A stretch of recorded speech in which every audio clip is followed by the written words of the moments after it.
power, their spaceships, the lot, the computers, everything gone. They suffered. Their numbers were reduced as well. That's why it didn't get the end game done then. So, I don't know how much time we have left, but let's just go as much as we can. There was a point then. Do you think that these people would just sit around and do nothing about it? Their agenda has become then the moving of mankind forward to the point where the super technological hardware that was destroyed in the War of the Gods could be remanufactured. Some instruments and weapons survived, and these were sequestered in underground chambers and in temple precincts referred to as the Holy of the Holies. To keep everybody else away from it, So they give it this holy bit slant. No, I thought God works through people to people. He doesn't need objects to work through. That already makes me suspicious. I'm not saying that minerals and other things don't have power. Of course they do. But you're talking about God, it's immediate, it's direct, So this is what this was done. They'd build a temple. They'd build what we now know as a temple or a church. And they'd build it, with different chambers or underground chambers. And then they'd say that we're putting in there the holiest of things. All they are is a big building to protect what's left of this technological hardware that we now know as some sacred relic or something like that. You got to read behind the lines. In Welsh, in the Gaelic tradition, they have a group of people called the Perelt. Now the Perelt is a fraternity of powerful druids who practice metallurgy in the caverns deep beneath the earth, who fashion artifacts like the cauldron of power, as well as instruments known as the gifts of the gods, which were guns, by the way, weapons. Comes Beaumont, he says, I have said comparatively little in regard to the prehistoric science and weapons, including firearms, although it is manifest that they have played the most vital part in ancient power politics, as we term it in modern days. And the possession of knowledge of metallurgy must have been one of the most urgent yet secret objects on the part of those who desire to rule the ancient world. In analyzing the past, I cannot overstress how vital and important is always the problem of weapons. Yeah, and when we're reading the Bible, we need to remember that the rod and the staff and many other terminologies have to do with actually power weapons. Now, what we have to understand is that the tremendous death toll of all the flora and the fauna and the animals, and if you read my dossier, I have quotes of all the devastating, even from Charles Darwin, and lots of talks about what actually took place on this earth in greater detail. But it was decided by the sons of the serpent and their Adamic entourage, whatever was left on Lemuria, and they were scattered. They realized that these guys, these alien masters that they've been fighting, probably still a lot of them are surviving and are going to be after them.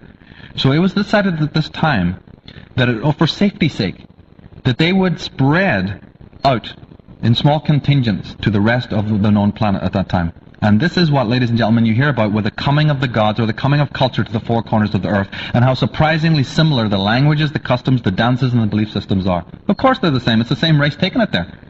And then if they went to a certain place and maybe met some other group of people, well, then they would absorb, they'd move in. And this happened in waves as well. But it was done for safety's sake, so that they knew at least if, some of us are killed, or some of us don't survive, some of what we have, knowledge, which came from some of the sons of the serpent, they were still living at that time, it at least will be preserved.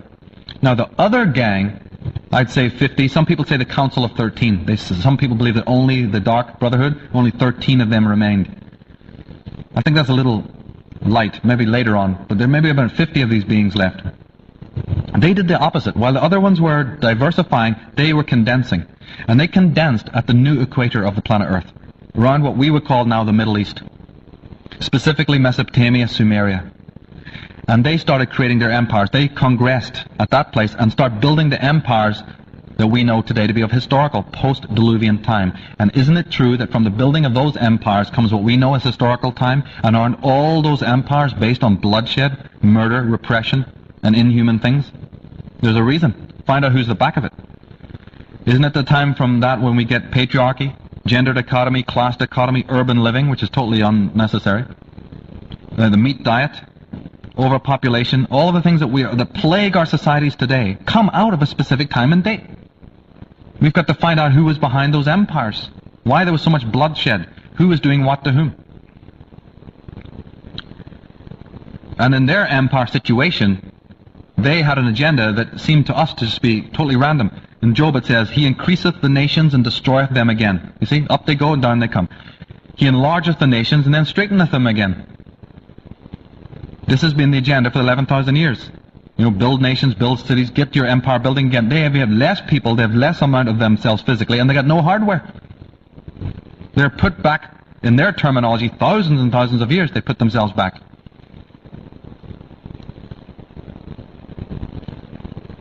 Manly Palmer Hall, he says, to repress rebellion is to maintain the status quo, a condition which binds the mortal creature in a state of intellectual or physical slavery.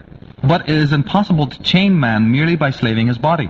The mind also must be held, and to accomplish this, fear is the accepted weapon.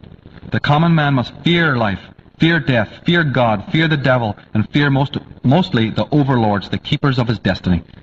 So that's what these religious people have been doing. They can't hold a gun to your head. Well, in my country they do that, but they can't do it to the rest of the world. So they do it, remember, through affecting its environment. Through fear. You fear everything.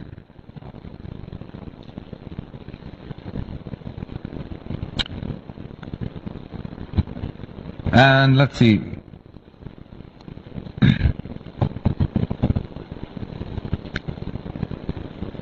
The sons of the serpent merged out. I wanted to talk about the monuments again. A lot of times when, because none of these original beings exist anymore, by the way.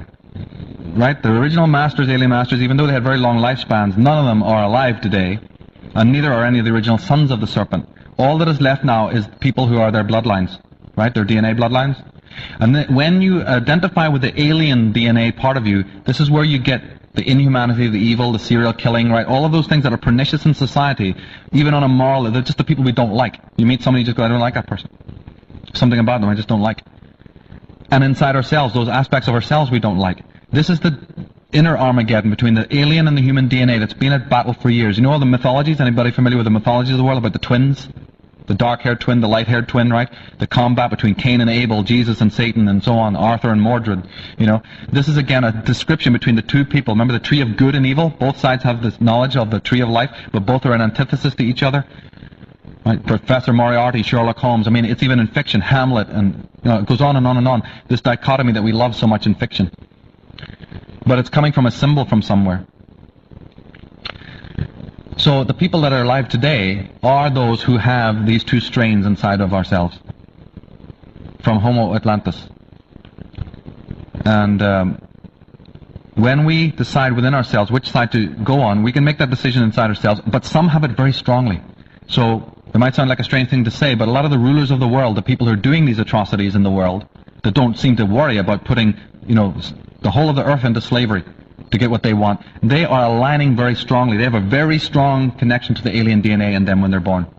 And then the great masters and the teachers and the healers, they have a stronger human connection opened. You see? The Beethovens, the Mozarts, the Handels, who just are so amazingly genius and create this amazing work in music and art and so on. And then there's the agents of destruction in the world. Obviously they're coming from more from the alien side. How much time do we actually have? Okay, that's pretty good. Now, obviously, we don't have time to go into all the machinations of these characters down through 11,000 years of historical time, do we, right? You can do it on your own. There's Booktree carry amazing publications there on the way that they've done this. But there's something I've been purposely omitting to talk about in regards of all of this.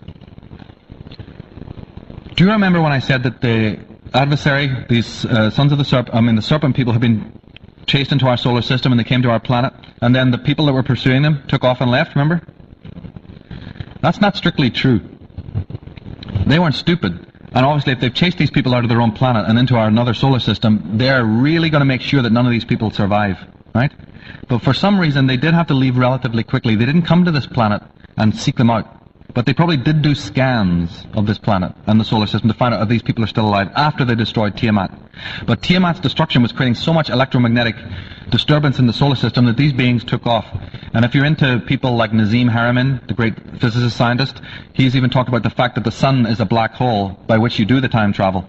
Right? So they may have needed to get out when they got out, etc., etc., etc. There may be all sorts of reasons. But they knew that just in case these beings do exist on Earth, that they're there, they erected what is known as an etheric barrier around the Earth, around our Earth. And the magnetic key of that is the moon. And it's still there, by the way.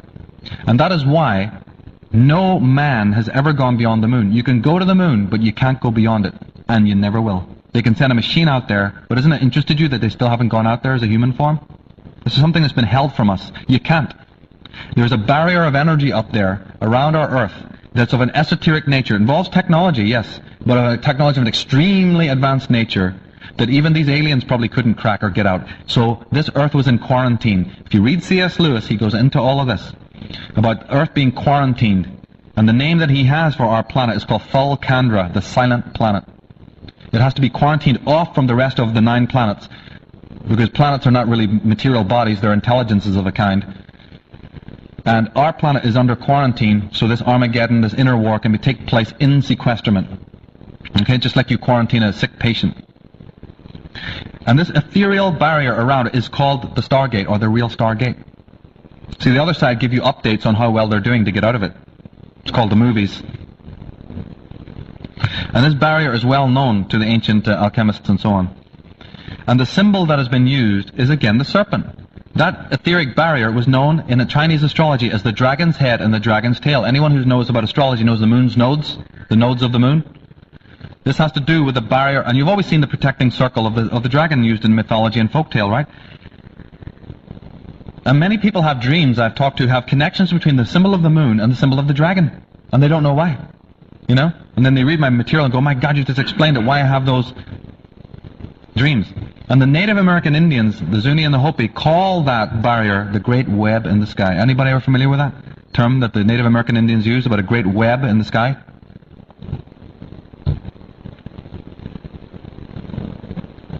That web in the sky is there. It's an etheric barrier put there about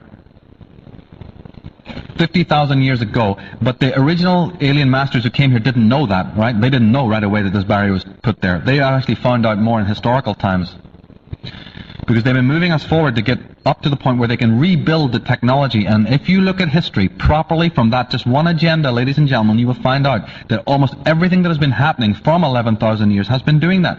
You don't need Gene Roddenberry or some mystic to tell you why is it. Everybody, even the countercultural pundits and thinkers and activists, have been wondering why is it that our technological scientific ability is so much far in advance of our psychological, emotional, and spiritual development. Because it's been pushed that way. That's why. Because some people are hell-bent on making it that way, who control the empires through the hierarchical system that Jordan Maxwell is the expert on, and other people have also right here in this conference today. You will hear people talking about this, going into these details. But you can put up many questions, but what's the answer? How did this all come about? Why is the eye at the top of the pyramid a reptilian eye? If you actually get a blow-up of the eye at the top of the pyramid of the dollar bill, it's not a human eye. Why are there 13 levels? You know, there's many, many things that a lot of people have not got into with this. Now, as I said, we don't have the time. Oh, yeah, by the way, and the Renaissance, which interestingly means rebirth, is a period where they were all patting themselves on the back. Yeah, lovely artwork and everything. Wonderful, right?